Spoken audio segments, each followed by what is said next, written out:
Hello बच्चों, let's read the question. So question says that for which of the following Dn configurations of the octal complexes cannot exist in both in the high spin and low spin form.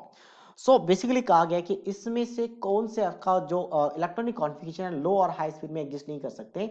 तो octal complex में क्या होता है, जो D subshell है ये दो set में स्प्लिट हो जाते हैं, दो सेट में स्प्लिट हो जाते हैं, जिसमें से पहले वाले सेट का एनर्जी लोअर हो जाता है इनिशियल से, जिसे कहा जाता है T2G, और सेकेंड वाले ऑर्बिटल्स में क्या होता है आपके पास, सेकेंड वाले को कहा जाता है Eg, जिसका एनर्जी हायर हो जाता है।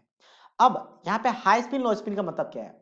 अगर मैं यहाँ पे लो स्पिन की हाई स्पिन की बात करूं, जहां पे क्या होता है आपके पास पेयरिंग नहीं होता, pairing not takes place, not take place. तो इसमें क्या होगा, अगर पेयरिंग नहीं होगा तो इसका मतलब बहुत ज्यादा अनपेयर्ड इलेक्ट्रॉन्स होंगे, तो उस केस में स्पिन बहुत ज्यादा हाई आती है। और वहीं लो स्पिन की बात करें तो लो स्पिन कब आएगा, जब पेयरिंग हो जाएगा तो नंबर ऑफ अनपेयर्ड इलेक्ट्रॉन क्या रहेगा, कम रहेगा, और नंबर ऑफ अनपेयर्ड इलेक्ट्रॉन कम रहेंगे तो क्या हो जाएगा आपके पास, उस केस में लो स्पिन रहेगा। तो ये दो कंडीशन है। अब D3 की बात करते हैं, या आपके पास पेयरिंग कब होगा, कम दिया होगा, उसके हम बात करते हैं। सबसे पहले 3 इलेक्ट्रॉन्स हो तो 3 इलेक्ट्रॉन्स को हम इस तरीके से फिल करेंगे। जब फोर्थ इलेक्ट्रॉन आएगा तो हमें डिसाइड करना है कि हम यहाँ पे इसको पेयरिंग करेंगे या फिर यहाँ पे रखेंगे। तो हमें कहा गया कि कुछ से ऐसे ऑर्बिटल्स है जो दोनों फॉर्म में एग्जिस्ट नहीं कर सकते, एक ही फॉर्म में एग्जिस्ट करेगा, या तो लो में या तो हाई में।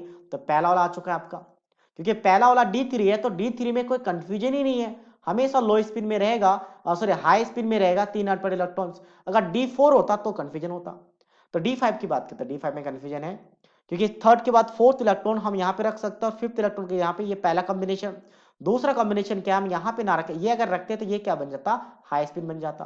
अब लो स्पिन कैसे बनेगा, तो इलेक्ट्रॉन यहाँ फिल ना करके हम क्या करते, यहाँ पे इलेक्ट्रॉन को पेयर करना स्टार्ट कर देते, तो पेयरिंग करते, तो इसका मतलब आपका लो स्पिन बन जाता। तो ये वाला आपके पास दोनों में एग्जिस्ट कर जाएगा। हमें ऐसा चाहिए तो दोनों में एग्जिस्ट ना करे। तो D6 भी तो वैसा ही है।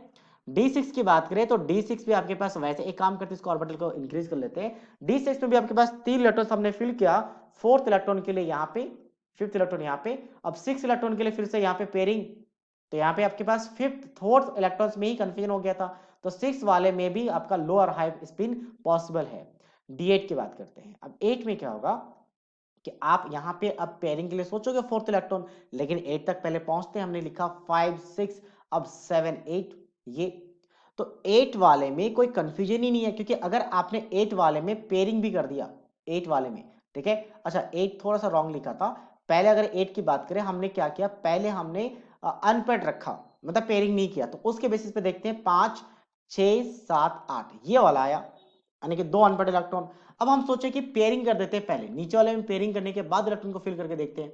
तो पहले पेयरिंग कर दिया तो 1 2 3 4 5 6 7 8, वैसे भी सेम है, मतलब पेयरिंग करने के बाद भी दो इलेक्ट्रॉन अनपेड थे, पेयरिंग करने के बाद भी और विदाउट पेयरिंग भी आपका सेम इलेक्ट्रॉन्स आ रहे हैं। मतलब यहाँ पे ये क्या है, आपके पास एक ही फॉर्म में एग्जिस्ट करेगा, ठीक है, दोनों फॉर्म में एग्जिस्ट नहीं करेगा, लो स्पिन हाई स्पिन में नहीं, एक ही है, दो इलेक्ट्रॉन से अनपेड, चाहे आप पेयरिंग करो ना करो कोई फर्क नहीं पड़ेगा, तो ये भी आंसर में आ जाएगा। So that means option C is the right answer of this question. So I hope you understood it well. All the best.